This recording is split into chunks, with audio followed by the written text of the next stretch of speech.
A gunshot echoed in the distance as Josephine Pierce trudged across the barren landscape, her boots sinking into the dusty earth with each step. Her once vibrant blue dress now tattered and stained with the red dirt of the Arizona Territory. The year was 1875, and for a woman alone in the unforgiving wilderness of the American frontier, each sunset brought new dangers that even the bravest of souls would find difficult to face. The water in her canteen had run dry hours ago, and the merciless summer sun beat down upon her bare head, her bonnet long since lost to the wind during her hasty escape from Tucson. The stagecoach robbery had left her stranded with nothing but the clothes on her back, and the small locket containing her mother's portrait her sole remaining connection to a past life in Philadelphia that now seemed like a distant dream. 3 days she had walked, following what she hoped was the trail to the nearest settlement, but her strength was failing her now. Her legs trembled beneath her skirts, and black spots danced before her eyes as dehydration took its toll. Josephine stumbled, her knees buckling beneath her. She was going to die here, she realized, alone in this vast, indifferent wilderness. Just as her body began to crumple toward the ground, the sound of hoofbeats penetrated her fading consciousness. "Whoa there," a deep voice called out, and through her blurred vision she made out the silhouette of a rider against the setting sun. The horse stopped beside her, and a man dismounted in one fluid motion. "Miss, are you all right?" she tried to respond, but her parched lips could form no words. She swayed precariously, fighting to remain upright. She was too tired to keep standing, the cowboy observed to himself, then quickly moved to her side. "Lean here," he said softly, guiding her against his solid frame. His voice was gentle but firm, like the arm that now supported her weight. "I've got you." Josephine felt herself being lifted as though she weighed nothing at all, her body cradled against a chest that smelled of leather, horses, and the faintest hint of tobacco. As consciousness slipped away, the last thing she registered was the steady rhythm of a heartbeat beneath her cheek. Nathan Quinn had been tracking a mountain lion that had been preying on his cattle when he spotted the woman stumbling across the plains. At first he thought she might be a mirage. It wasn't uncommon for the desert to play tricks on a man's eyes after long hours in the saddle. But as he drew closer, he realized she was very real and in serious trouble. Now, with the unconscious woman secured in his arms, he guided his horse, Bandit, toward his ranch. It was a good 15 miles back, and the sun was already setting, painting the vast landscape in hues of orange and crimson. He would need to make camp soon. Traveling in the dark was risky even for someone who knew the territory as well as he did. Finding a sheltered area beneath an overhanging rock formation, Nathan gently laid the woman down on his bedroll. In the dying light, he could see her more clearly now. Her delicate features were striking, even covered in dust and marred by exhaustion. Her chestnut hair had come loose from what must have once been a neat arrangement, and despite her bedraggled appearance, there was a refined quality about her that told him she wasn't from these parts. He reached for his canteen and carefully tipped a small amount of water onto her cracked lips. She stirred slightly, her eyelids fluttering. "Easy now," he murmured, supporting her head as she instinctively sought more water. "Not too fast, or you'll make yourself sick." Her eyes opened fully then, revealing irises the color of polished amber. Confusion and fear flickered across her face as she tried to make sense of her surroundings. "Where am I?" she managed to whisper, her voice barely audible. "About 20 miles east of Tucson," Nathan replied, keeping his voice low and steady. "I found you walking alone." "You collapsed from exhaustion." She tried to sit up, panic evident in her eyes, but she was still too weak.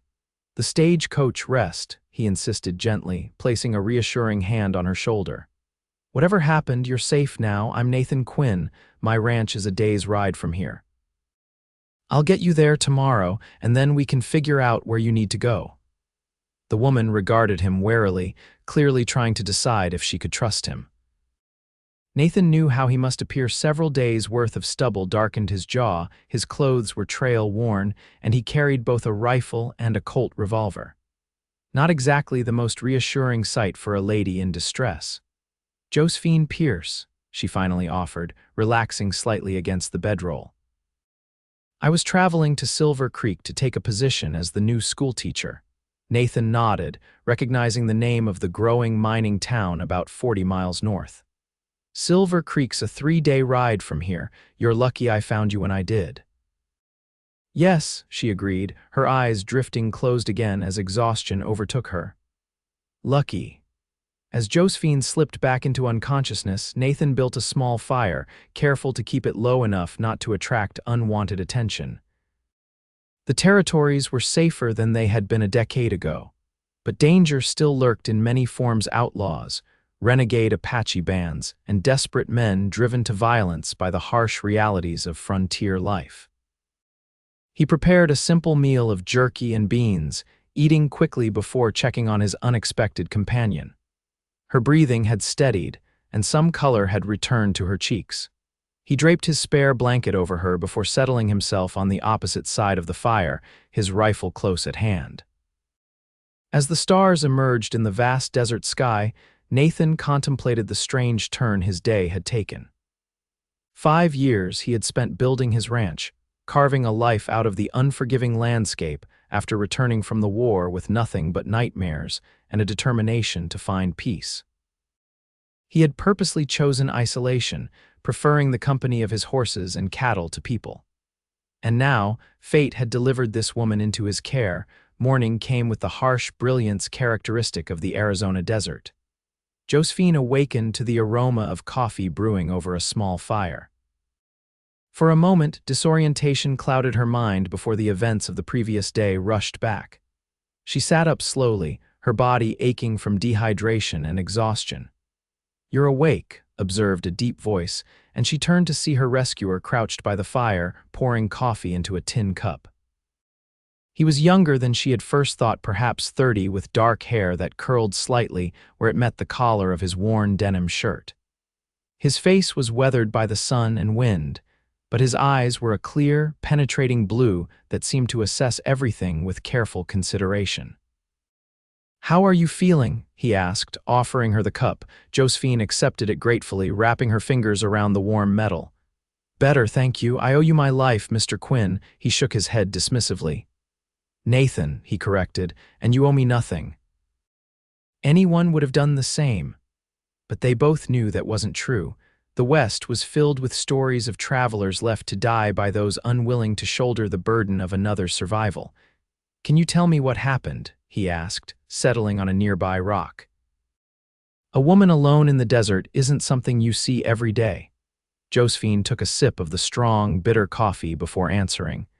"The stagecoach I was traveling on was attacked 3 days ago. 4 men, their faces covered. They took everything of value." Her hand instinctively went to the locket still hanging around her neck, which she had managed to conceal. The driver was killed, and the other passengers, a salesman and an elderly couple, were left like me with nothing. And you decided to walk to Silver Creek. Nathan's tone suggested he found this decision questionable at best. The others turned back toward Tucson. I couldn't," she met his gaze directly. "I sold everything to purchase that stagecoach ticket. The teaching position in Silver Creek is my only hope for a new beginning." Understanding dawned in Nathan's eyes. Many came west for a fresh start, running from pasts too painful to face. He didn't need to know what ghosts chased Josephine Pierce. He had enough of his own. "Well," he said, standing and dusting off his hands, "Silver Creek is still a fair distance away, but my ranch lies between here and there. We'll head there first, get you properly recovered, and then I can escort you the rest of the way."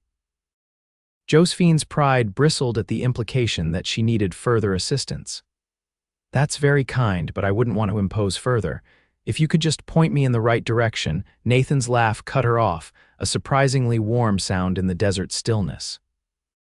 "Miss Pierce, even if I was the type of man who would send a lady off alone, which I'm not, you wouldn't make it 10 miles in your condition.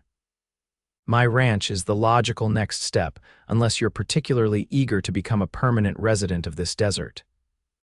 The blunt assessment, delivered with a hint of humor, disarmed her objections. Josephine found herself returning his smile, albeit reluctantly. "When you put it that way, I suppose I have little choice." None whatsoever, he agreed, already moving to pack up their small camp. Can you ride? I grew up in Philadelphia, she admitted, but yes, I can manage a horse if necessary. Nathan nodded approvingly as he saddled Bandit. Good, you'll ride with me today. Bandit's strong enough to carry us both until we reach the ranch. Within the hour, they were moving across the desert landscape. Josephine sat in front of Nathan, secured by his arm around her waist. The intimacy of the position would have scandalized her just days ago, but survival had a way of reshuffling one's priorities. As they rode, Nathan pointed out landmarks and shared knowledge about the territory that only someone who truly understood the land could possess. He showed her which plants held water that could save a person's life in an emergency, how to read the sky for coming weather changes, and the subtle signs that indicated water might be nearby. How long have you lived here? She asked as the sun climbed higher. Built my place 5 years ago, he replied. Came west after the war, worked as a trail guide, then a ranch hand, saved every penny until I could buy my own land. The war, she echoed softly. My brother fought for the Union, he didn't come home. Nathan's arm tightened almost imperceptibly around her waist. I'm sorry, he said simply, and she knew he meant it. Too many good men didn't. Were you at Gettysburg? She asked, turning slightly to see his face. A shadow passed over his features. Antietam, he answered shortly, and something in his tone told her not to press further. They rode in companionable silence for a time, the rhythmic movement of the horse and the warmth of the sun making Josephine drowsy despite her best efforts to remain alert. She found herself leaning back against Nathan's chest, her head resting against his shoulder. Rest if you need to, he told her, his voice a rumble she could feel through his chest. I won't let you fall. Somehow she believed him. By mid-afternoon, the landscape began to change.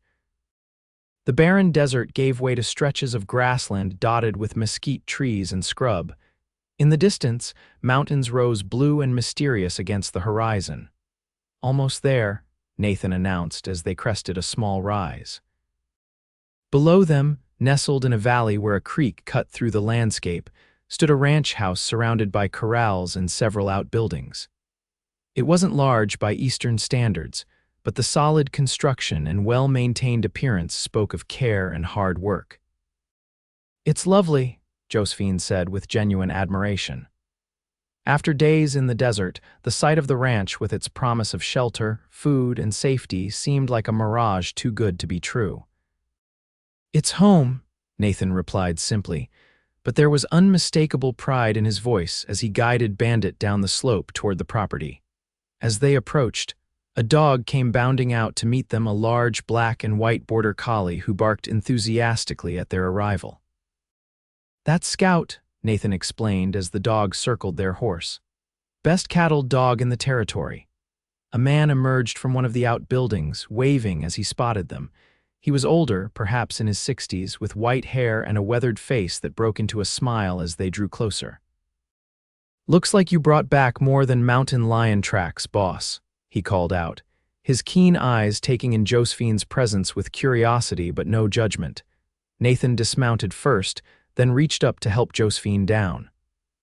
Her legs nearly buckled as her feet touched the ground, and he steadied her with a firm hand at her elbow. Frank, this is Miss Josephine Pierce, Nathan introduced. She was robbed on the stagecoach to Silver Creek.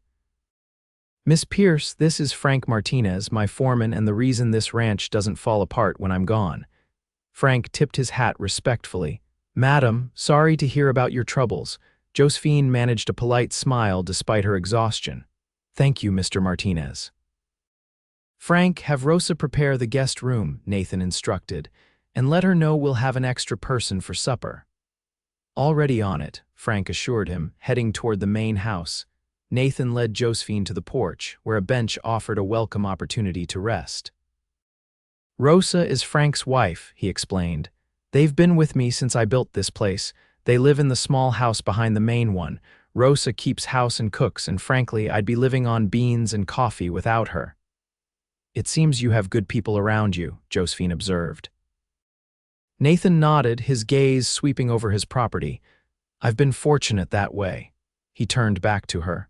Rest here for a moment. I need to see to Bandit, and then I'll show you where you can clean up and get some proper rest." As he walked away, leading his horse toward the stable, Josephine took the opportunity to truly observe her rescuer. Nathan Quinn moved with the easy confidence of a man comfortable in his own skin. There was a quiet strength about him that had nothing to do with the physical power evident in his tall frame and broad shoulders. He was a man who had seen darkness. The brief mention of Antietam had confirmed that, but hadn't been consumed by it. Rosa Martinez emerged from the house a few minutes later, a small, energetic woman with a welcoming smile and sharp eyes that missed nothing. "Miss Pierce," she greeted warmly. "Come inside. You look ready to drop, poor thing. I've heated water for a bath and there are clean clothes waiting. They may not fit perfectly. They belong to my niece who visited last summer, but they'll do until we can wash and mend your dress." Josephine nearly wept at the kindness. "A bath sounds like heaven, Mrs. Martinez. Thank you." The interior of the ranch house was simple but comfortable, with solid furniture built for durability rather than fashion. Windows let in ample light, and colorful woven blankets added warmth to the otherwise practical space. Rosa led her to a small but clean bedroom at the back of the house. "The bathroom is through there," Rosa explained, pointing to a door. "Everything you need should be laid out. Take your time. Dinner won't be for a few hours yet." Left alone, Josephine sank onto the edge of the bed, overwhelmed by the sudden turn in her fortunes. Just 24 hours ago, she had been certain she would die alone in the desert. Now, she found herself safely sheltered, with the promise of a bath and meal ahead.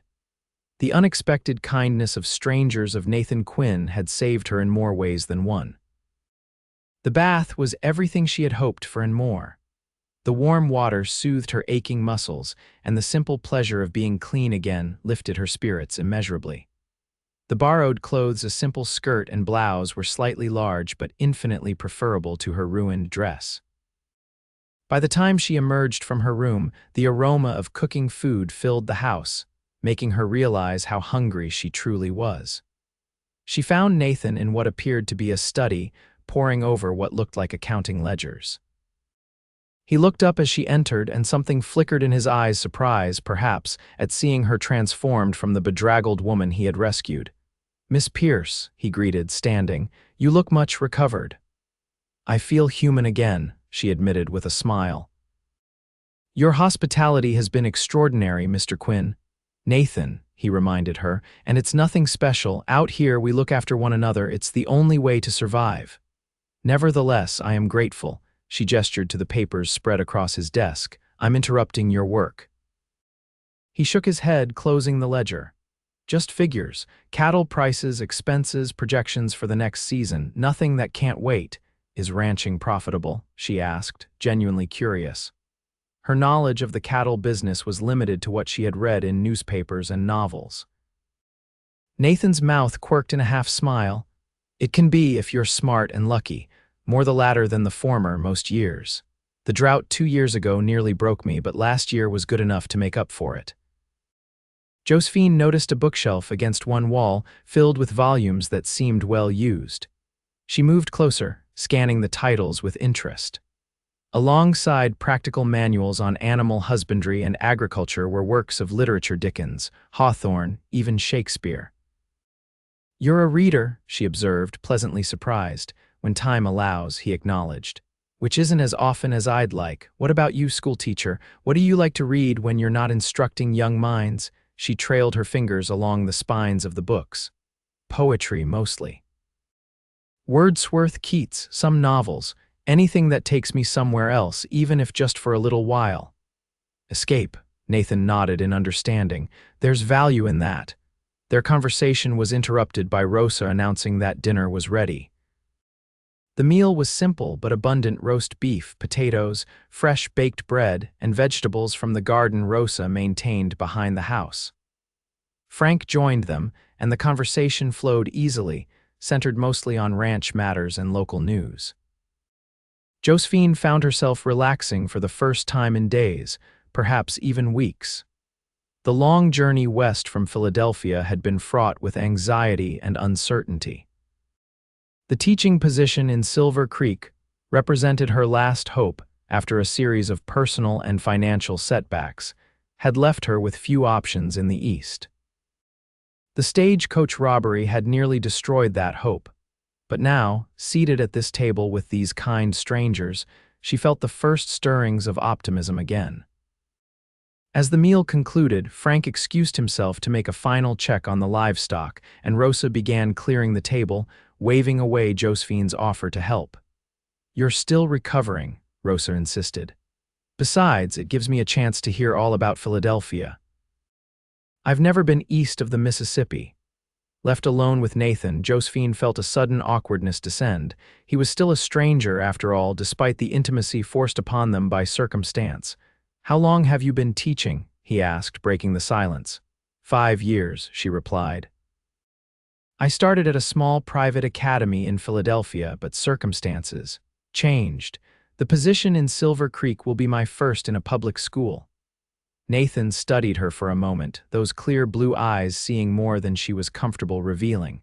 It must take courage to travel so far alone. "Or desperation," she countered quietly. "Often the same thing, just viewed from different angles," he observed. Before she could respond, a sudden commotion erupted outside, barking, shouting, and the sound of horses approaching at speed. Nathan was on his feet instantly, his hand moving to the pistol at his hip in a motion so fluid it suggested years of practice. "Stay here," he ordered, his voice transforming from conversational to commanding in an instant. He strode to the window, peering out cautiously before his posture relaxed slightly. "It's Tom Wilson from the neighboring ranch," he explained. "Looks like he's in a hurry about something." Josephine followed him to the door despite his instruction to stay put, curiosity overcoming caution. On the porch, a man was dismounting from a lathered horse, his expression urgent. "Quinn," the newcomer called out, "we've got trouble. Johnson's cattle broke through the north fence line. They're scattered all through Comanche Pass, and there's a storm brewing. We need every hand we can get before we lose half the herd to the ravine." Nathan didn't hesitate. "Frank," he called, and the foreman appeared as if summoned by magic. "Saddle Bandit and Rusty, get the ropes." He turned to Josephine. "I have to go. Johnson's a good man, and losing those cattle would ruin him. Rosa will see to anything you need." "Of course," she said, stepping back as the ranch erupted into activity around her. Within minutes, Nathan, Frank, and the neighbor were mounted and ready to depart. Nathan paused beside her. "We might be gone overnight, depending on how scattered the herd is. The house is yours while I'm away. Don't worry about a thing."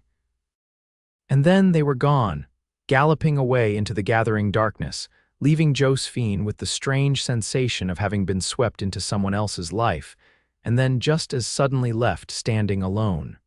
Rosa appeared at her side. "Men and their cattle," she said with a mix of exasperation and affection. "Come inside, child. There's nothing to be done but wait." That night, as Josephine lay in the unfamiliar bed listening to the wind pick up outside, her thoughts turned to Nathan Quinn. There was something compelling about the rancher, a depth beneath his straightforward manner that intrigued her. He was nothing like the refined gentleman of Philadelphia society, yet there was an integrity about him that many of those men had lacked. She wondered about his story, what had taken him from the battlefields of Antietam to this remote ranch in the Arizona territory. What ghosts haunted him, and what dreams drove him. These thoughts followed her into sleep, where her dreams were a confusing blend of desert landscapes, gunfire, and piercing blue eyes that seemed to see straight through her carefully constructed defenses. The storm broke sometime in the night, rain lashing against the windows with a fury that spoke of the desert's capacity for extremes. Josephine awakened briefly, listening to the downpour and saying a silent prayer for Nathan and the others out in the elements. Then exhaustion pulled her back into dreamless sleep. Morning dawned clear and fresh, the desert air cleansed by the night's rain. Josephine helped Rosa prepare breakfast, finding comfort in the domestic routine. The older woman was a treasure trove of information about the area and its inhabitants, sharing stories as they worked side by side. Nathan came here with nothing but that horse of his and nightmares that kept him awake most nights, Rosa confided as she kneaded dough for bread. Frank and I were working at the Prescott Ranch then. Nathan hired on as a hand, worked harder than any two men, never talked much about where he came from or what he'd seen in the war, but you could tell it weighed on him. How did he end up with his own ranch? Josephine asked, carefully slicing apples for a pie. Rosa smiled, her dark eyes warm with affection. Determination and some luck. Old man Prescott had no sons, just a daughter who married an Easterner with no interest in ranching. When Prescott died, they decided to sell. Nathan had saved every penny, but it wasn't enough for the whole spread. He bought this section, the poorest part, everyone said. No one thought he'd make it work. But he did, Josephine concluded. He did, Rosa agreed proudly. Built this house himself with Frank's help. Worked from sunrise to sunset every day. The nightmares started coming less often. He found peace in the land, I think. And he never married. The question slipped out before Josephine could consider its propriety. If Rosa found the inquiry inappropriate, she didn't show it. There was a girl in town, the mercantile owner's daughter. They were sweet on each other for a time, but she couldn't see herself living this far out, wanted the comforts of town life. Can't blame her, it's a hard life for a woman. Josephine thought about the quiet strength it would take to carve a home out of this wilderness, to face the isolation and physical demands of ranch life. Not every woman would be suited to it, but for those with the right temperament, there would be rewards beyond the material comforts of town living. "What about you, Miss Pierce?" Rosa asked, turning the conversation. "A beautiful young woman like yourself must have had suitors in Philadelphia." Josephine's hands stilled on the apple she was slicing. "There was someone," she admitted, "a fellow teacher at the academy. We were engaged to be married." Rosa prompted gently. "He died," Josephine said flatly, the familiar pain rising despite her efforts to contain it. "Influenza." "It swept through the city last winter." Rosa crossed herself. "I'm sorry, child. After James died, everything changed. His family owned the academy and they asked me to leave, said it was too painful to see me every day." The bitterness she had tried to suppress colored her voice. "I had no family of my own, few savings. The position in Silver Creek was my chance to start fresh." Rosa reached across the table to squeeze her hand. "And so you will. Silver Creek is a growing town. They'll be lucky to have a teacher like you." Josephine managed a smile, grateful for the older woman's kindness. "If I can get there. My traveling money was stolen in the robbery." "Nathan will see you safely to Silver Creek," Rosa assured her with absolute confidence. "And I wouldn't worry about money." "The town council promised the position with housing included, didn't they?" "Yes, there's a small cottage behind the schoolhouse, according to the letter." "Then you'll manage," Rosa declared firmly. "The West is full of people who arrived with nothing and built something. You'll be one of them." The day passed in a combination of rest and light household chores that Josephine insisted on helping with despite Rosa's protests. By late afternoon, there was still no sign of Nathan and Frank returning, and Rosa began to show signs of worry despite her assurances that this was not unusual when dealing with scattered cattle. "The pass can be treacherous after rain," she explained as they prepared dinner. "They'll take it slow bringing the herd back." Just as dusk was falling, the sound of horses approaching brought both women to the porch. 4 riders appeared: Nathan, Frank, their neighbor Tom, and a stranger. All looked exhausted, mud-splattered, and thoroughly drenched. Nathan's shirt was torn at the shoulder, revealing a glimpse of a makeshift bandage beneath. "You're hurt," Josephine exclaimed before she could stop herself. Nathan dismounted stiffly, handing bandit's reins to Frank. "It's nothing. Brush with a tree branch in the dark." His eyes met hers briefly, and a flicker of something, perhaps surprise at her concern, passed through them before he turned to the stranger. "This is Ben Johnson, our neighbor to the north. Ben, Miss Josephine Pierce." Johnson was an older man with a weather-beaten face and kind eyes. He tipped his hat to her.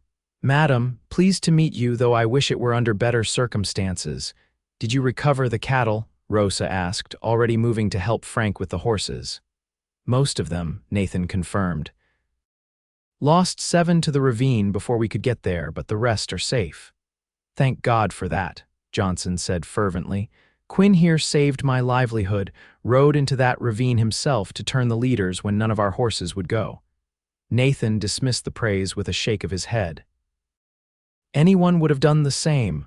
Not anyone, Johnson insisted, then turned back to Josephine. Your man here's the best neighbor a rancher could ask for, Miss, salt of the earth.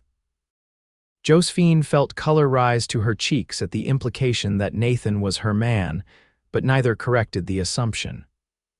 I'm learning that Mr. Quinn is quite remarkable, she said instead, earning a startled glance from Nathan himself.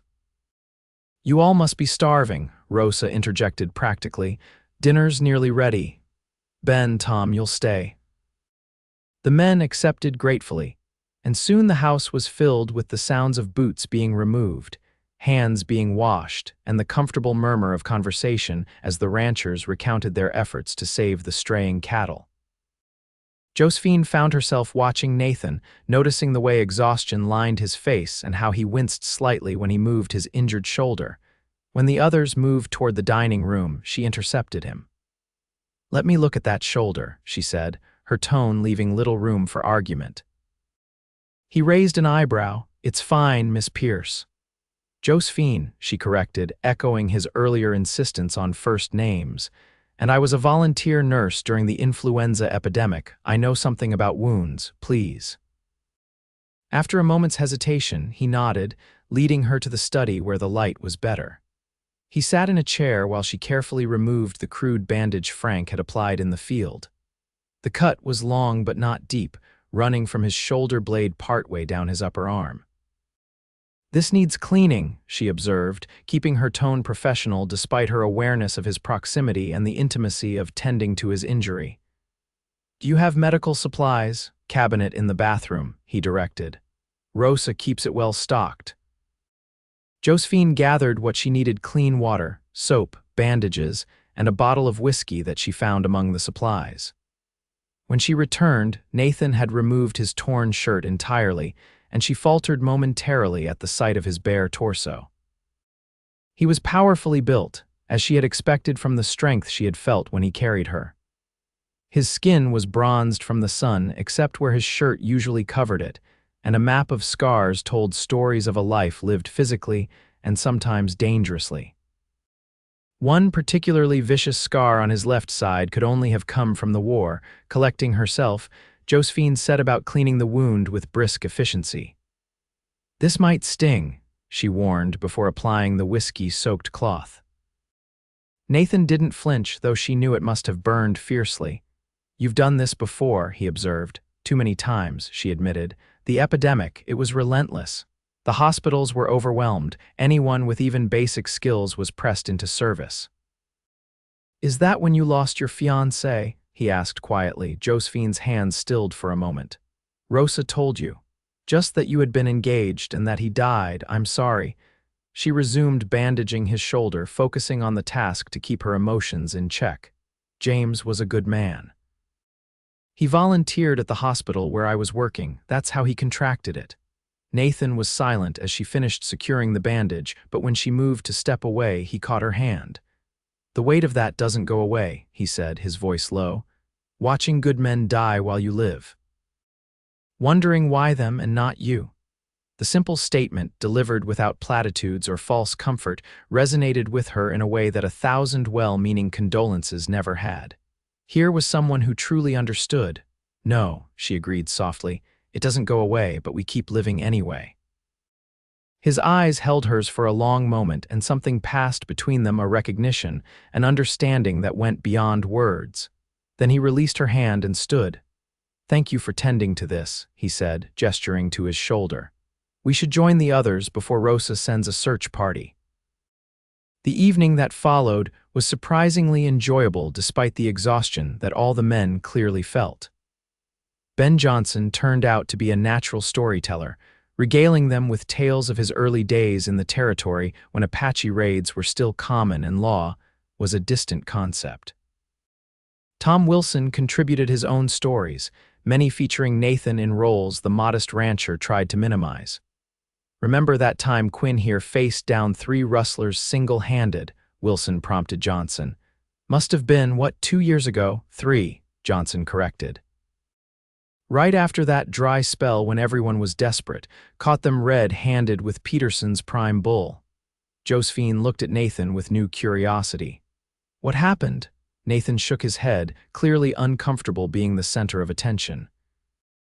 They weren't professionals, just hungry men making bad decisions. No one got hurt, and they ended up working off their debt on Peterson's ranch. He's leaving out the part where they pulled guns on him, Wilson added, and he talked them down without drawing his own weapon. You have a gift for understatement, Mr. Quinn, Josephine observed, earning a rare smile from Nathan. Just practical thinking, he deflected. Bullets make for bad neighbors, and we all have to live together out here. After dinner, the visitors departed with promises to help Nathan mend fences the following week. Frank and Roser retired to their cottage, leaving Nathan and Josephine alone in the main house. You should rest, Josephine suggested, noting the lines of fatigue etched deeply around his eyes. You've had barely any sleep in the past 2 days. I will, he assured her, but first there's something I want to show you. Curious, she followed him outside onto the porch. The night was clear after the previous evening's storm, and the sky above was a breathtaking canvas of stars, more stars than Josephine had ever seen, even during her journey west. Oh, she breathed, tilting her head back to take in the magnificent display. It's beautiful. This is why I stay, Nathan said quietly, standing beside her. No matter how hard the days are, the nights make it worthwhile. They stood in companionable silence for several minutes, simply absorbing the peace of the moment. Josephine was acutely aware of Nathan's presence beside her, not touching, but close enough that she could feel the warmth radiating from him in the cool night air. How is your shoulder? She asked eventually. Better, thanks to your ministrations, he replied. You have a gentle touch for someone so determined, she smiled at the unexpected compliment. My mother always said I was gentle with everyone except myself. A common trait among those who expect much from life, he observed. And what do you expect from life, Nathan Quinn? She asked, turning to study his profile in the starlight. He considered the question seriously before answering. Peace, a place that feels like home, work that matters, simple things, really. Not so simple, she countered. Many search their whole lives for those things. True enough, he acknowledged. What about you, Josephine Pierce? What do you seek in Silver Creek? The direct question caught her off guard. What did she seek? Safety, certainly, independence, purpose. But there was more to it than that. A chance to build something that can't be taken away, she finally answered. In Philadelphia, everything I valued was tied to others, my position at the academy to James and his family, my home to landlords who could raise the rent on a whim. I want something that's truly mine, however modest. Nathan nodded in understanding. That's a worthy aim, and teaching will give you that. I hope so, she said. I love watching children learn, seeing that moment when understanding dawns. It feels like creating something lasting, even if it's invisible. Not invisible, he disagreed. Just not immediately tangible, like planting seeds that will bear fruit long after you've moved on to the next field. The metaphor, so perfectly attuned to her own thoughts, surprised and pleased her. Exactly, she said softly. You understand. He turned to face her fully then, his expression serious in the dim light. Josephine, about Silver Creek, whatever he had been about to say, was interrupted by a distant howl, a coyote calling to its pack in the hills beyond the ranch. The sound broke the intimate moment, and Nathan stepped back slightly. It's getting late, he said. We should both get some rest. Tomorrow we can discuss your journey to Silver Creek. With that, he bid her good night and disappeared into the house, leaving Josephine with the stars and the lingering sensation that something significant had just passed between them, something neither was quite ready to acknowledge. The following morning brought clear skies and the promise of rising temperatures. Josephine awakened feeling more rested than she had in weeks, the combination of proper rest, good food, and safety working wonders on her depleted reserves. She dressed in the borrowed clothes which Rosa had washed and pressed, and made her way to the kitchen where she found the housekeeper already preparing breakfast. "Good morning, Rosa," she greeted warmly. "Let me help you with that." The older woman smiled in welcome. "You're looking much better today, Miss Pierce. The color has returned to your cheeks." "I feel better," Josephine confirmed, taking over the task of slicing bread for toasting. "Being rescued from certain death will do that, I suppose." Rosa laughed, a rich, throaty sound. "Nathan has that effect. He rides in, solves problems, and makes everything seem more manageable. It's a gift." "Has he always been so capable?" Josephine asked, curious about the man who had saved her life. Rosa's expression grew thoughtful. "Not always. When he first came here after the war, he was broken in ways that didn't show on the outside. Wouldn't talk for days sometimes. Drank too much when the memories got bad, but the land healed him, little by little. Working with his hands, building something from nothing, it gave him purpose again." Before Josephine could inquire further, the sound of boots on the porch announced Nathan's arrival. He entered the kitchen looking refreshed despite his recent ordeal, his damp hair suggesting he had already bathed and shaved. "Good morning, ladies," he greeted them, his gaze lingering on Josephine for a moment longer than strictly necessary. "Something smells delicious." "Just in time," Rosa declared. "Sit, both of you, coffee's ready." Over breakfast, Nathan outlined his plan. "I need to ride into town today for supplies and to send a telegram to the Silver Creek Town Council letting them know about your situation. I thought you might want to come along. It would give you a chance to see Willow Creek, small as it is." "I'd like that," Josephine said, welcoming the opportunity to see more of the area and, if she was honest with herself, to spend more time in Nathan's company. "Good, we'll leave after breakfast. It's about an hour's ride." Rosa packed them a lunch to take along, and soon they were mounted and heading toward town. Nathan had found a gentler mare named Daisy for Josephine to ride, patiently refreshing her rusty riding skills before they set out. Now they rode side by side along a well-worn trail that wound through the grasslands. "Willow Creek started as a trading post," Nathan explained as they rode. "Grew a bit when silver was discovered nearby, but the vein played out quickly. Now it serves the surrounding ranches and as a stop on the stage line." "And Silver Creek?" she asked, thinking of her destination.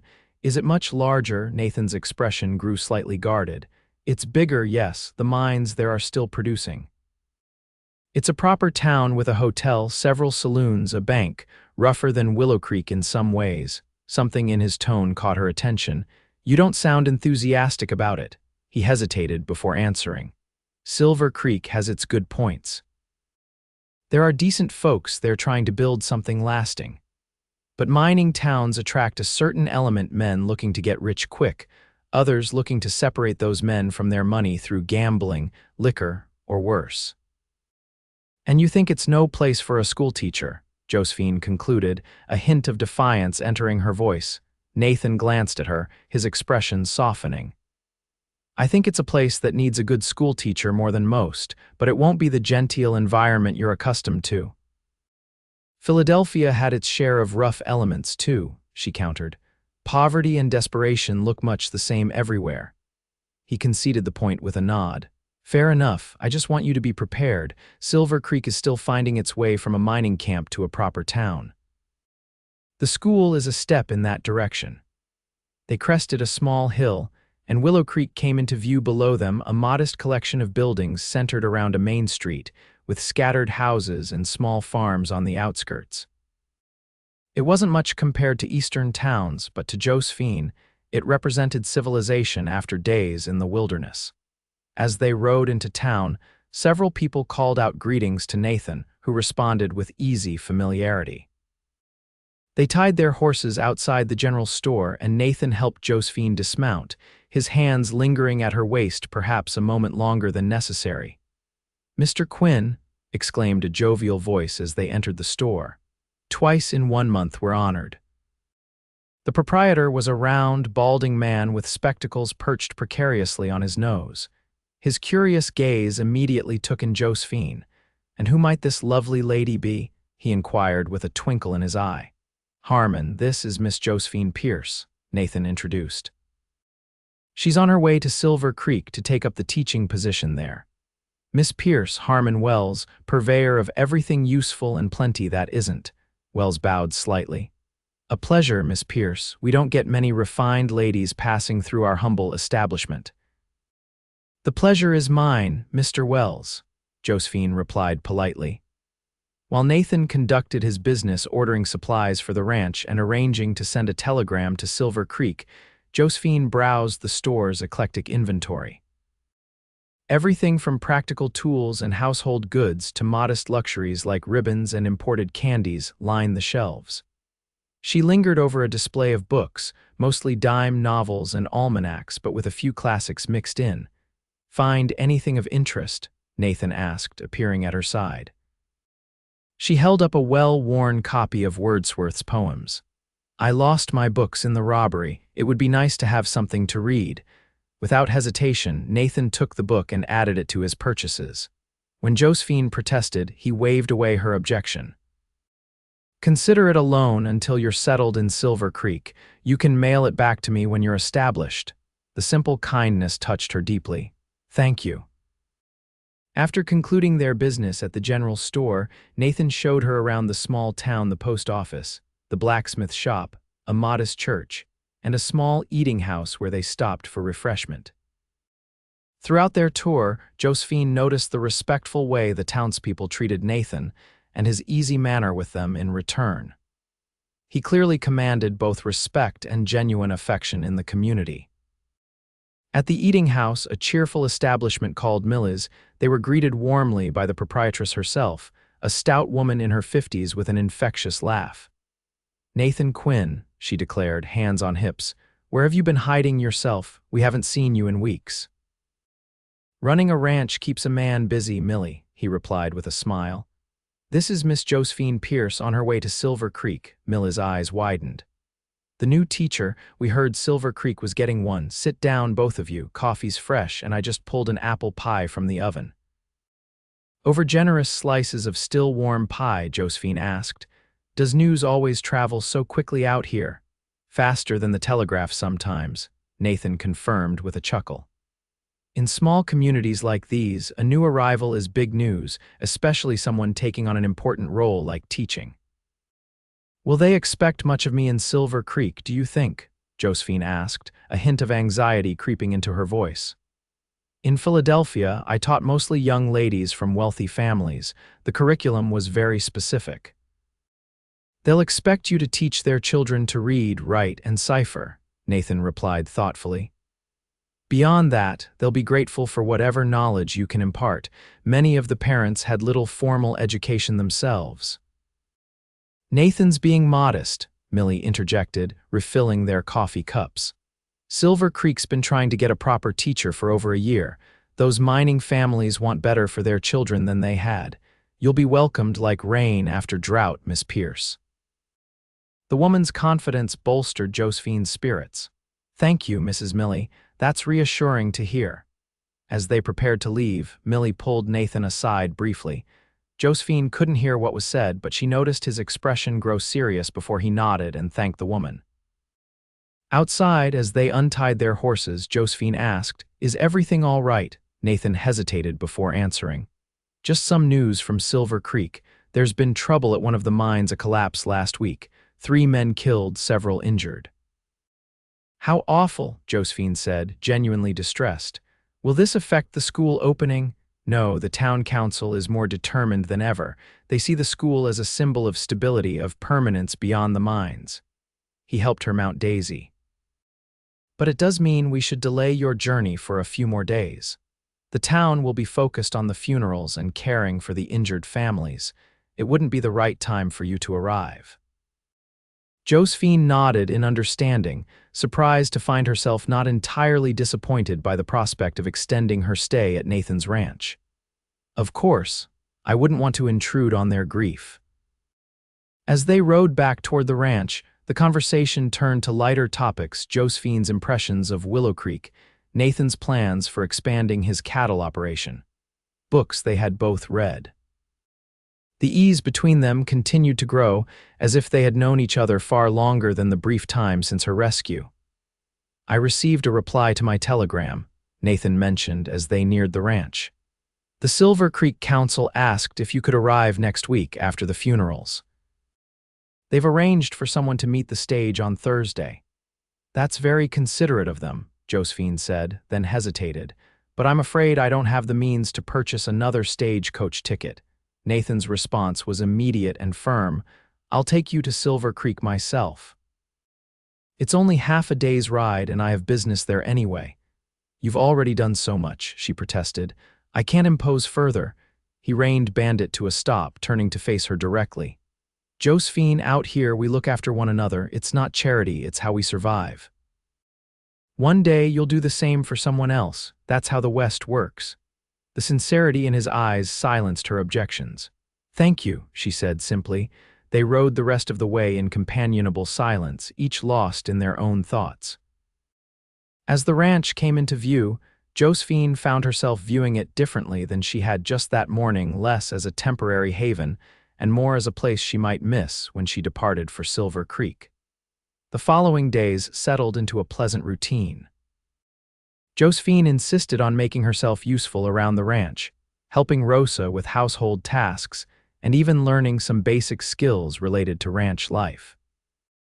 Nathan took time each day to show her different aspects of his operation, the careful breeding program he had implemented to improve his stock, the irrigation system he had developed to make the most of the limited water resources, the small orchard he had planted behind the house that was just beginning to bear fruit.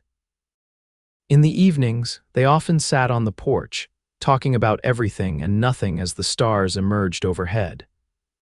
Josephine learned more about Nathan's past, his childhood in Missouri, his reluctant enlistment in the Union Army at 19, the horrors he had witnessed at Antietam and other battlefields. In turn, she shared stories of her own life, her parents' early deaths that had left her in the care of a distant aunt, her determination to become a teacher despite her guardian's preference that she make an advantageous marriage, her relationship with James and the devastating loss that had followed. With each conversation, the connection between them deepened. Josephine found herself drawn to Nathan's quiet strength, his thoughtfulness, and the gentle humor that emerged when he was truly relaxed. For his part, Nathan seemed increasingly captivated by her intelligence, courage, and the quiet dignity with which she had faced her setbacks. On the third evening, as they sat watching the sunset paint the western sky in spectacular hues, Nathan broached a subject that had clearly been on his mind. "Have you considered not going to Silver Creek?" he asked, his voice carefully neutral. Josephine turned to him in surprise. "Not going, but the position, there are other positions," he said. "Willow Creek has been talking about starting a school for years. The children currently have to ride miles to the mission school, and many families simply can't manage it." She studied his face in the fading light, trying to understand what he was suggesting. "Are you saying Willow Creek would hire me instead?" Nathan nodded. "I spoke with some of the town leaders while you were looking at books in Wells's store. They were quite interested when I mentioned your qualifications. It would take some time to organize a building, funding, but they're eager to move forward." "Why didn't you mention this earlier?" she asked, confused by this sudden revelation. He looked away, his gaze fixed on the distant mountains. "I wanted to be sure before I said anything. The telegraph arrived this afternoon confirming their interest." Josephine's mind raced with the implications. Willow Creek was smaller, more settled than Silver Creek by all accounts. The work would be similar, and yet. "My commitment to Silver Creek," she began, "is not binding until you arrive and sign a contract," Nathan finished for her. "They would understand if you chose a position closer to where you first found safety in the territory." The careful wording didn't disguise what seemed to be the real meaning behind his suggestion. Nathan was asking her, in his indirect way, to consider staying nearby. The realization sent a flutter of something warm and unexpected through her chest. "I would need to think about it," she said carefully, not wanting to rush a decision of such magnitude. Relief flickered across his features. "Of course, there's no hurry. The Willow Creek Committee doesn't expect an answer right away." Their conversation drifted to other topics after that, but the question hung between them, unspoken but significant. That night, Josephine lay awake long after retiring, turning the decision over in her mind. Silver Creek offered certainty, a position ready and waiting, housing arranged, a fresh start in a town where no one knew her past. Willow Creek was an unknown, a possibility rather than a certainty, and then there was Nathan himself. In less than a week, he had become important to her in ways she hadn't anticipated. The thought of simply riding away to Silver Creek, of perhaps never seeing him again, created an ache she hadn't expected to feel so soon after losing James. Was it possible to find connections so quickly? Or was she simply confusing gratitude with deeper feelings? These questions followed her into troubled dreams where she wandered between two towns, unable to choose a path. The next morning, Josephine woke to the sounds of activity outside, voices, horses, the creak of wagon wheels. Curious, she dressed quickly and went to investigate, finding Nathan directing Frank and two other ranch hands as they loaded supplies into a wagon. "What's happening?" she asked, approaching the busy scene. Nathan turned, his face lighting up at the sight of her. "Relief supplies for the mining families in Silver Creek. The telegram yesterday mentioned they were running short of medical supplies and food for those who can't work while injured." "That's very generous," she observed, noting the quantity of goods being loaded. He shrugged. "Neighboring ranches contributed as well. As I said, out here we look after one another, even those we don't know personally." The simple statement of community responsibility touched her. In Philadelphia, charity had often been a public affair, designed to enhance the reputation of the giver as much as to help the recipient. This quiet, matter-of-fact assistance was different, given without expectation of recognition or reward. "When will you deliver the supplies?" she asked. "I'm heading out this morning," Nathan replied. "I should be back by tomorrow evening, earlier if all goes smoothly." Josephine made a quick decision. "I'd like to come with you." Nathan looked surprised. "It's not necessary, I know it's not necessary," she interrupted. "But if I'm to make a decision about Silver Creek versus Willow Creek, I should see both places, shouldn't I? And I'd like to help with the relief efforts if I can. I have some nursing experience, after all." He studied her for a long moment before nodding. "That's reasonable." "Can you be ready in an hour?" "I'll be ready in half that time," she assured him, hurrying back to the house to prepare for the journey. True to her word, Josephine was packed and ready within 30 minutes. Rosa provided her with a spare set of clothes and a few personal items, clucking disapprovingly at the hasty departure but helping nonetheless. "Be careful in Silver Creek," the housekeeper advised as she helped Josephine pin up her hair. "It's not like Willow Creek, rougher men, harder ways." "I'll be with Nathan," Josephine reminded her. Rosa's eyes twinkled knowingly. "Yes, you will be, and that's good. He looks at you the way a man looks at something precious he's afraid to touch." Josephine felt her cheeks warm at the observation. "Rosa, it's not like that. He's been kind because it's his nature, not because—" "Child," Rosa interrupted gently. "I've known that man for 5 years. His nature is to be fair and decent to everyone, yes, but the way he watches you when you're not looking, that's something else entirely. Something I haven't seen from him before." Before Josephine could formulate a response, a knock at the door signaled that Nathan was ready to depart. The journey to Silver Creek would take most of the day, even with the fresh horses Nathan had hitched to the wagon. As they set out, the sun was just beginning to burn away the morning mist that clung to the lower pastures. The trail to Silver Creek wound through changing terrain, first the grasslands surrounding Nathan's ranch, then through rockier country dotted with piñon pines and juniper. As they traveled, Nathan pointed out landmarks and shared stories of the area's history, including tales of the Apache and Spanish who had inhabited the region long before Anglo settlers arrived. Around midday, they stopped by a small creek to rest the horses and eat the lunch Rosa had packed for them. Seated on a blanket spread beneath the shade of a cottonwood tree, with the sound of running water providing a soothing backdrop, Josephine found herself thinking that this moment, simple as it was, felt more right than anything had in a very long time. What are you thinking?" Nathan asked, noticing her contemplative expression. She smiled, embarrassed to be caught daydreaming. "Just that this is nice, peaceful, different from what I'm used to, but in a good way."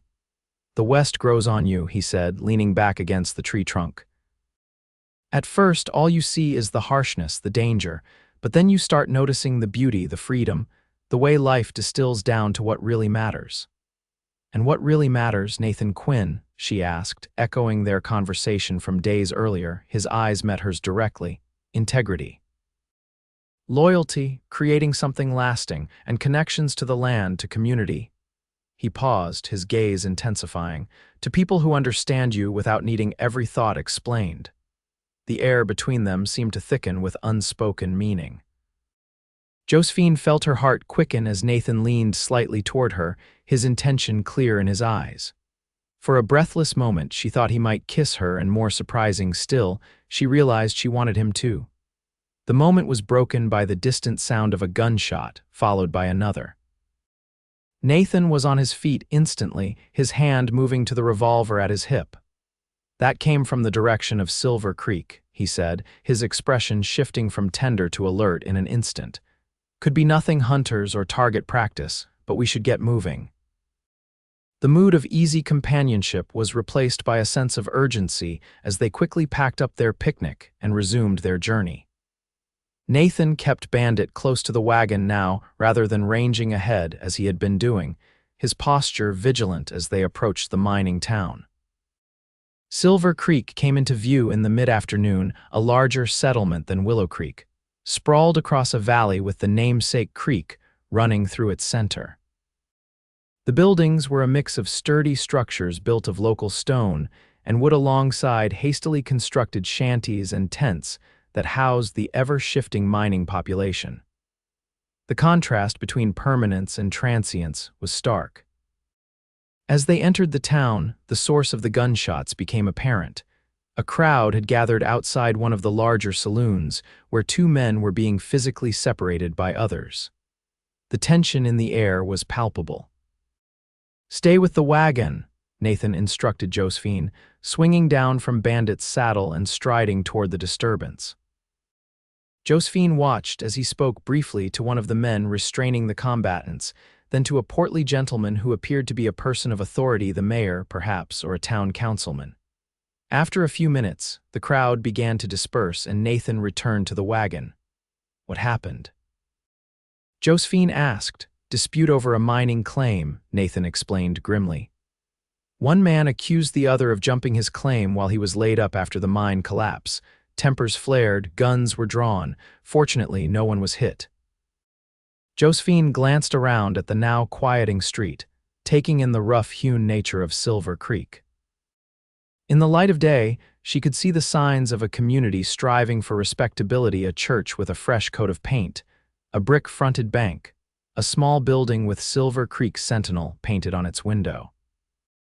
But alongside these were the more troubling aspects. Nathan had warned her about multiple saloons doing brisk business even at this hour, a brothel barely disguising its true nature behind the name Silver Palace Hotel. "The supplies should go to the church," Nathan said, nodding toward the white clapboard building at the end of the main street. "Reverend Matthews is coordinating the relief efforts." As they guided the wagon toward the church, Josephine noticed a modest building set slightly apart from the others, with a newly constructed fence around it and windows that gleamed with fresh glass. A sign over the door read Silver Creek School. "Is that where I would have taught?" she asked, unable to keep the wistfulness from her voice. Nathan followed her gaze. "Yes, they finished it just last month, from what I hear. The town raised the money through donations and a special tax on the mines. It looks hopeful," she observed. Before Nathan could respond, they were hailed by a man emerging from the church, tall, slender, with graying hair and the unmistakable bearing of a minister. "Quinn," he called warmly. "Right on time as always, and you've brought help, I see." "Reverend Matthews," Nathan greeted him, jumping down from the wagon to shake the man's hand. "This is Miss Josephine Pierce. Miss Pierce, Reverend Thomas Matthews." The minister's eyebrows rose in recognition of the name. "Miss Pierce, the new teacher, we weren't expecting you until next week." I'm not officially here yet, Josephine explained, accepting the Reverend's assistance as she descended from the wagon. I'm just accompanying Mr. Quinn to help with the relief supplies. I have some nursing experience that might be useful. Any help is most welcome, Matthews assured her. We have several men still recovering from injuries, and the doctor is stretched thin. With the introductions complete, they set about unloading the supplies. Other townspeople soon arrived to help, and Josephine was introduced to a bewildering array of Silver Creek residents: the doctor, a harried-looking man named Pearson, the mayor, Herbert Wilson, several members of the town council, and numerous wives and mothers eager to meet the woman who might soon be teaching their children. Throughout the activity, Josephine observed Nathan's interactions with the townspeople. He was clearly respected here as well, but there was a subtle difference in the way the Silver Creek residents treated him compared to the people of Willow Creek. There was more deference, less easy familiarity. It spoke of reputation rather than relationship, respect earned but from a distance.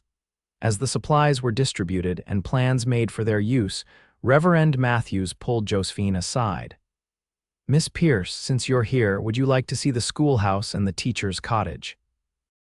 It might help you prepare for your arrival next week." Josephine glanced at Nathan, who was deep in conversation with the doctor.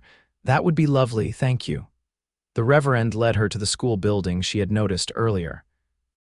Up close, it was even more impressive, simple but solidly built, with attention to details that spoke of a community's pride.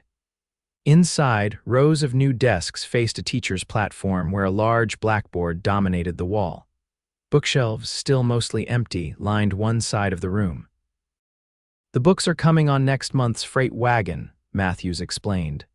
"A donation from a publisher in Chicago arranged through one of our mine owners who has connections there. It's a beautiful space," Josephine said sincerely. "The children are fortunate to have such a fine school." "We're the fortunate ones to have attracted a teacher with your credentials," the Reverend replied. "Now, let me show you the cottage." The teacher's residence was a short walk behind the school, a small but charming structure with a covered porch and 2 rooms inside. It was simply furnished with a bed, table, chairs, a small stove, and a bookcase. The windows were curtained with cheerful yellow fabric, and a braided rug softened the wooden floor. "The ladies of the church made the curtains and rug," Matthews told her. "Everyone has contributed something to make it welcoming." Josephine was touched by the evidence of the community's investment in their new teacher. "It's lovely," she said, running her hand along the smooth surface of the table. "Very thoughtful."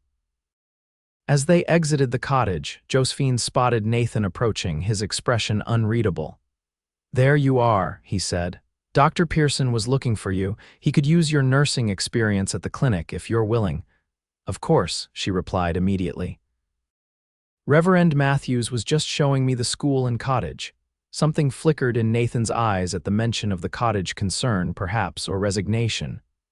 "What do you think?" he asked carefully. "They're very nice," she answered truthfully. "The town has clearly gone to great effort." The next several hours were consumed with work at the clinic, where Josephine assisted Dr. Pearson in tending to the injured miners. The work was demanding but familiar, reminding her of her time volunteering during the influenza epidemic. The gratitude of the miners and their families was palpable, and several times she found herself thinking that this useful service, this community need, was exactly what she had hoped to find in coming west. By the time she and Nathan were invited to dinner at the mayor's house, Josephine was exhausted but fulfilled. The mayor's wife, Amelia Wilson, was a gracious hostess who had obviously gone to considerable effort despite the town's current difficulties. The meal was attended by several prominent citizens and their wives, all eager to welcome the prospective teacher and to thank Nathan for organizing the relief supplies. Throughout the evening, Josephine was aware of Nathan watching her, gauging her reactions to the town and its inhabitants, perhaps, or simply concerned for her comfort after the long day. When the conversation turned specifically to her upcoming position, she felt his attention sharpen. "We're prepared to begin classes as soon as you're settled," Mayor Wilson informed her. We have 28 children enrolled already, ages 6 to 14. A manageable number, Josephine observed, and a wide age range. I'll need to structure the lessons carefully to accommodate different levels of advancement. We trust your judgment completely, Amelia Wilson assured her. Your recommendations from Philadelphia were most impressive. Speaking of Philadelphia, one of the council members interjected, what brought a lady of your refinement all the way to our humble town? Surely there were positions available closer to civilization.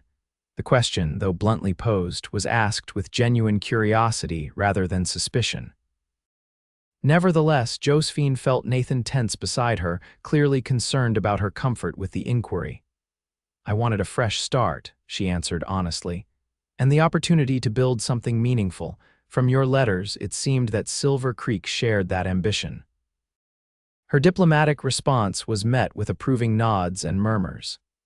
The conversation shifted to plans for the school term, the curriculum she might implement, and the town's hopes for eventually expanding to include higher education as the community grew. It was well past dark when the dinner concluded. The Wilsons had insisted that Nathan and Josephine stay overnight rather than beginning the return journey so late.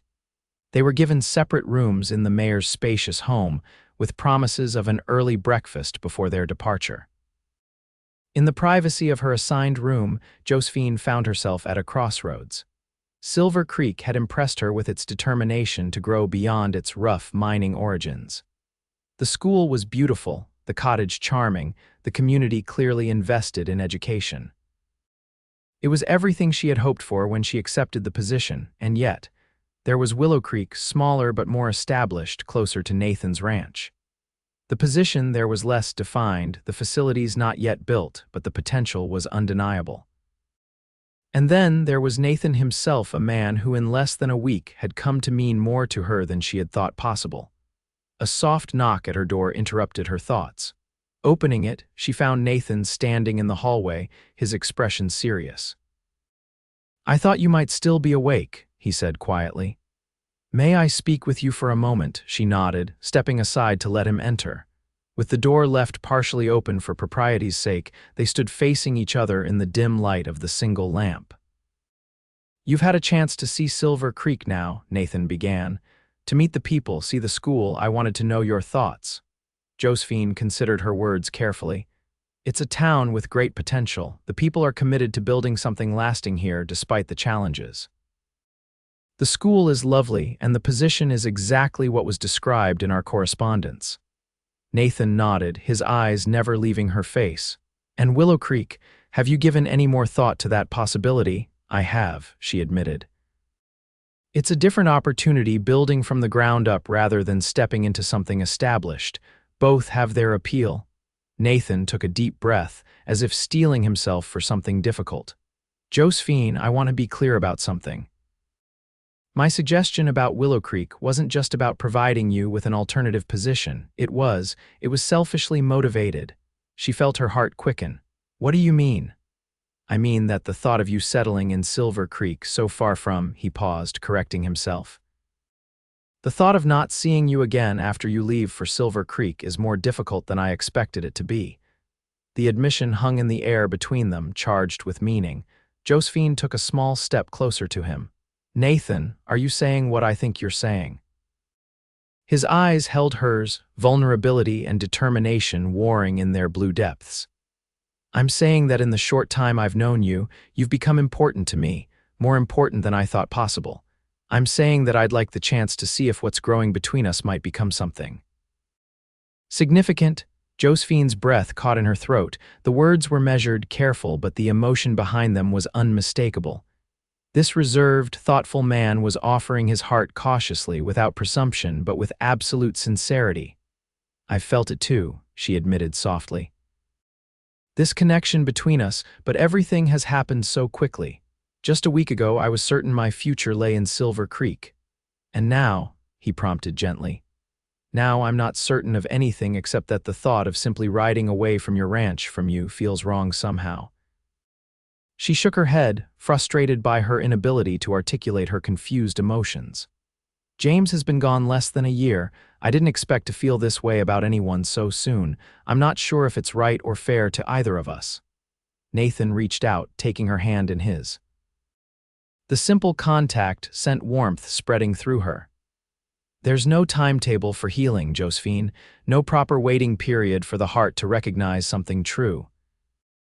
All I'm asking is for the chance to explore what might be possible between us without the distance of Silver Creek making it impractical." "And if I choose Willow Creek," she asked, "what then? Then we see where this leads, one day at a time. No promises beyond honesty, no expectations beyond what feels right to both of us." His thumb traced gentle circles on the back of her hand. "I'm not asking you to commit to anything beyond considering the possibility." The sincerity in his voice, the careful respect for her autonomy and her recent loss, touched her deeply. This was no impulsive declaration, no passionate plea based purely on attraction. This was a man who had considered his feelings carefully and chosen to express them with the same thoughtfulness he brought to everything else. "I need to think," she said finally, "to be sure that whatever decision I make is for the right reasons." Nathan nodded, releasing her hand reluctantly. "Of course, we'll head back to the ranch tomorrow and you can take all the time you need. Silver Creek won't withdraw their offer without a definitive answer from you." As he turned to leave, Josephine called after him softly. "Nathan," he paused, looking back at her, "thank you for being honest. For not pretending this is simpler than it is." A small smile curved his lips. "Simplicity is overrated. It's the complicated things that are usually worth fighting for." With that, he was gone, leaving Josephine with even more to consider than before. She slept little that night, her mind turning over the possibilities before her, weighing duty against desire, practical considerations against the unexpected feelings that had blossomed in such a short time. The morning brought no clarity, only the practical necessity of preparing for the journey back to Nathan's ranch. Breakfast with the Wilsons was a somewhat stilted affair, with both Josephine and Nathan preoccupied with their own thoughts. The mayor and his wife attributed their quiet demeanor to fatigue and did not press for conversation. As they were preparing to depart, Mayor Wilson drew Josephine aside. "Miss Pierce, I hope you found Silver Creek to your liking. We're all looking forward to welcoming you permanently next week." The expectation in his voice added weight to her already burdened conscience. "Mayor Wilson, I want to be completely honest with you. I've received another offer that I'm considering a teaching position in Willow Creek." Wilson's expression registered surprise, then concern. "I see. May I ask what prompted this development? If there's anything about our arrangement that's unsatisfactory, not at all," she hastened to assure him. "Silver Creek has been more welcoming than I could have hoped. The school is beautiful and the community's commitment to education is evident. It's just that circumstances have changed since I accepted your offer." The mayor's gaze drifted to where Nathan was loading the now empty wagon, understanding dawning in his eyes. "Ah, I believe I see. Quinn is a good man, one of the best in the territory. No one would blame you for considering a position closer to his ranch." Josephine felt herself blush at the implication, but didn't deny it. "I haven't made a decision yet. I wanted to be upfront with you about the situation." Wilson nodded appreciatively. "Your honesty does you credit, Miss Pierce. Take the time you need. Silver Creek's offer stands whatever you decide, and if you choose Willow Creek, well, we'll be disappointed, but we'll understand." "Thank you for your understanding," Josephine said, genuinely relieved by his gracious response. The journey back to the ranch was quieter than their outbound trip had been, both riders lost in their own thoughts. The landscape seemed different, somehow more familiar, more welcoming, as if Josephine's perceptions had shifted along with her emotions. They arrived at the ranch in the late afternoon, greeted enthusiastically by Scout and more sedately by Rosa, who took one look at their faces and tactfully refrained from asking too many questions. After seeing to the horses and wagon, Nathan excused himself to check on ranch matters with Frank, leaving Josephine to rest and reflect. That evening, after a quiet dinner during which Rosa and Frank carried most of the conversation, Josephine found herself drawn to the porch where she and Nathan had shared so many conversations over the past week. The night was clear, the stars brilliant against the velvet darkness of the desert sky. She stood at the railing, breathing in the scent of sage carried on the cool night breeze, and tried to imagine never seeing this view again. The thought created a hollow feeling in her chest that she couldn't ignore. The sound of footsteps behind her announced Nathan's arrival. He joined her at the railing, close enough that she could feel the warmth of him without their bodies actually touching. "Beautiful night," he observed, his voice low and intimate in the darkness. "It is," she agreed. "I never saw stars like this in Philadelphia, too many buildings, too many lights." "The West gives you a different perspective," he said. "Makes you feel small and significant all at once. Small because you're just a speck under that vast sky, but significant because you're alive to see it, to be part of it." Josephine turned to look at him, struck once again by how this seemingly straightforward man could express such profound thoughts so simply. "I've made my decision," she said quietly. Nathan's body tensed slightly, but his expression remained carefully neutral. "And I'm going to accept the position in Willow Creek," she said, her voice strengthening as she spoke the words aloud for the first time. "Not because of the job itself, though I believe I can build something wonderful there, but because it feels like the right path. For me, for what I want my life to be." The tension drained from Nathan's body, replaced by a cautious hope that he didn't try to hide. "And what do you want your life to be, Josephine Pierce?" She smiled, feeling a sense of certainty that had eluded her for too long. "Meaningful, connected to community, filled with purpose and—" She hesitated only briefly, and the possibility of love. "Real love based on mutual respect and understanding." Nathan turned fully toward her then, his eyes reflecting the starlight. "Those all sound like worthy aims," he said softly. "Especially that last one." "I thought so too," she agreed, her heart pounding as he moved closer. This time there was no gunshot to interrupt them, no hesitation on either side. Nathan's hand came up to cup her cheek gently, his touch reverent. "May I?" he whispered, his gaze dropping to her lips. In answer, Josephine closed the distance between them, pressing her lips to his in a kiss that began tentatively but quickly deepened as years of loneliness and weeks of grief gave way to the promise of something new and precious. His arms encircled her waist, drawing her closer, and she went willingly, finding in his embrace a sense of rightness that defied explanation. When they finally parted, both slightly breathless, Nathan rested his forehead against hers. "I've been wanting to do that since the moment you opened your eyes in my camp," he admitted. Josephine laughed softly. "Even covered in dust and half dead from dehydration. Even then," he confirmed, his smile evident in his voice, "you were the most beautiful thing I'd ever seen in this desert." "Flatterer," she accused without heat, leaning into his embrace. They stood together for a long time, watching the stars and talking quietly about the future, a future that now seemed full of possibilities neither had anticipated just a week earlier.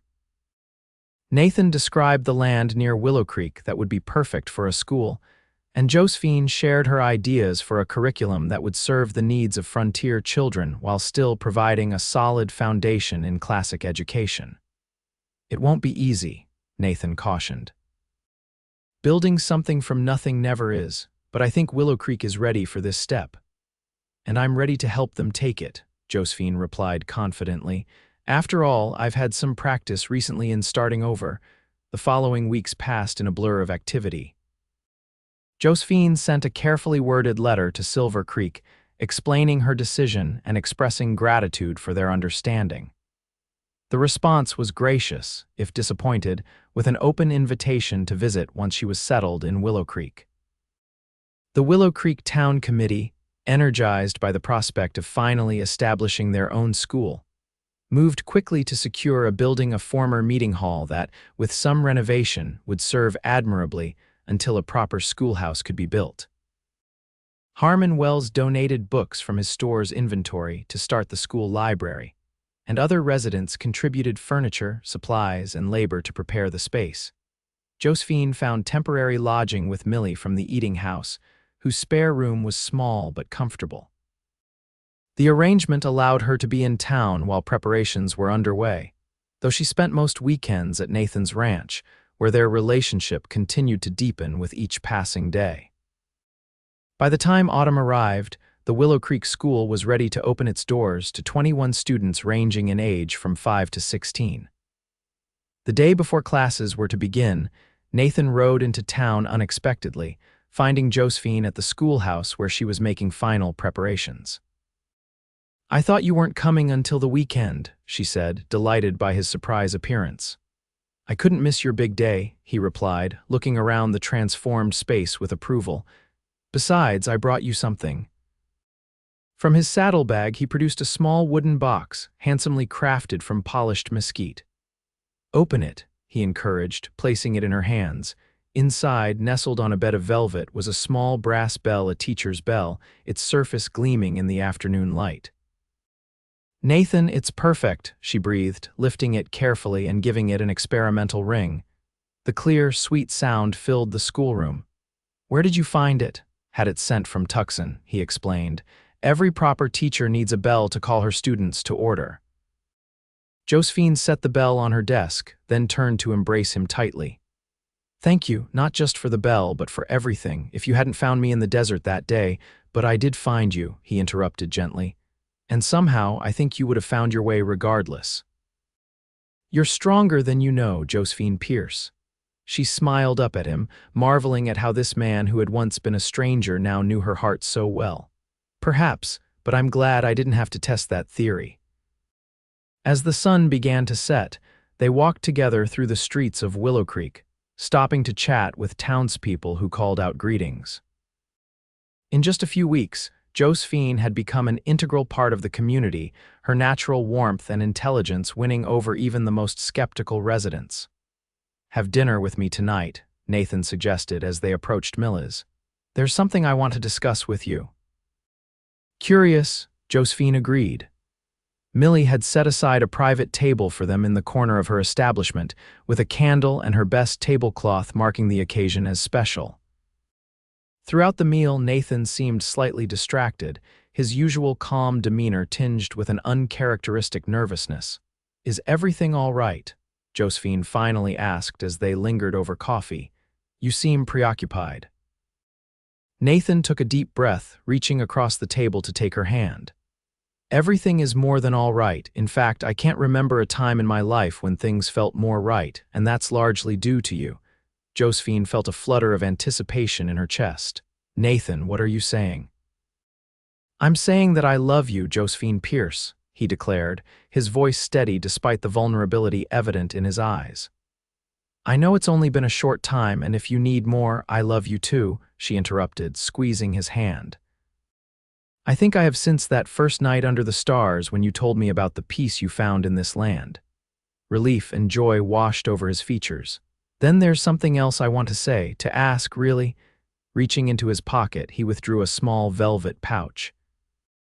"This belonged to my mother. I've been carrying it with me since the war, waiting for the right moment, the right person." From the pouch, he produced a ring, a simple gold band set with a single pearl surrounded by tiny diamonds. It was elegant without being ostentatious, perfectly suited to Josephine's taste. "Josephine, will you marry me?" he asked simply. "Will you build a life with me, sharing all the joys and challenges that come our way? I can't promise it will always be easy, but I can promise that you'll never face anything alone again." Tears welled in Josephine's eyes, spilling over as she nodded. "Yes," she whispered. "Yes, Nathan Quinn, I will marry you." He slipped the ring onto her finger, then raised her hand to his lips, pressing a kiss to her knuckles. "You've made me happier than I ever thought possible," he said, his voice thick with emotion. Later that evening, as they stood on the porch of Millie's boarding house, reluctant to part, despite the propriety that demanded it, Josephine marveled at the twists of fate that had brought them together. "If the stagecoach hadn't been robbed, if you hadn't been tracking that mountain lion at exactly the right time and place," she mused. "So many coincidences had to align for us to meet." Nathan's arms tightened around her waist. "Or perhaps it wasn't coincidence at all. Perhaps we were always meant to find each other and the universe simply arranged the circumstances." Nathan Quinn, I didn't take you for a romantic, she teased gently. I wasn't, he admitted with a smile, until you. Their wedding took place the following spring, when the desert bloomed with wildflowers and the promise of new life was evident in every direction. The ceremony was held on Nathan's ranch, their ranch now under the same stars that had witnessed their first meaningful conversations. The entire populations of both Willow Creek and Silver Creek seemed to attend, a testament to the respect both Nathan and Josephine had earned in their respective communities. As Josephine prepared in the ranch house, assisted by Rosa and several friends from town, she thought about the journey that had brought her to this moment from the grief-stricken young woman who had fled Philadelphia to the confident teacher and soon-to-be wife she had become. The losses she had endured would always be part of her story, but they no longer defined her future. Her wedding dress was simple but elegant, ordered from a dressmaker in Tucson. Around her neck hung the locket containing her mother's portrait, her past accompanying her into her future. Rosa had woven desert wildflowers into her hair, and the overall effect, reflected in the mirror, was of a woman transformed by happiness. "You look beautiful, child," Rosa said, adjusting the flowers one last time. "Nathan won't be able to take his eyes off you." "I hope not," Josephine replied with a smile, "since I certainly won't be able to take mine off him." The ceremony itself was brief but meaningful, conducted by Reverend Matthews from Silver Creek alongside the minister from Willow Creek's small church. As Josephine walked toward Nathan, escorted by Frank, who had graciously agreed to give her away, she saw in her future husband's eyes all the love and admiration a woman could hope for. Their vows were personally written, reflecting the unique journey that had brought them together and the values they shared. Nathan spoke of finding unexpected joy in the desert, of the strength he had discovered in Josephine's gentle spirit, and of his promise to be her partner in all things. Josephine, in turn, thanked him for teaching her that new beginnings could arise from the most desperate circumstances, and pledged her heart and life to building their future together. As they sealed their vows with a kiss, cheers erupted from the assembled guests. The celebration that followed lasted well into the night, with music, dancing, and more food than even the combined appetites of two towns could consume.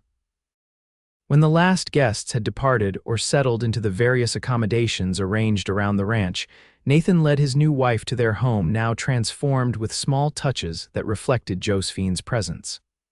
On the porch, he paused, looking out at the land that stretched before them. "Happy?" he asked, his arm around her waist. "Completely," she assured him, leaning her head against his shoulder. "It's strange to think that just a year ago I was in Philadelphia feeling as though my life had ended, and now, he prompted gently. "Now I feel as though it's truly beginning," she finished. "With you, with this land, with all the possibilities ahead of us." Nathan turned to face her fully, his expression serious but tender. "There will be challenges, drought, hard winters, all the uncertainties of ranch life. And you'll still have your teaching to balance." "I know," she said, "but we'll face them together. That's what matters." He smiled then, the full, unguarded smile that he seemed to reserve just for her. "Together," he agreed, sealing the promise with a kiss that spoke of all the tomorrows stretching before them. 5 years later, Josephine stood on the porch of their expanded ranch house, watching as Nathan taught their 4-year-old son, James, to sit on his first pony.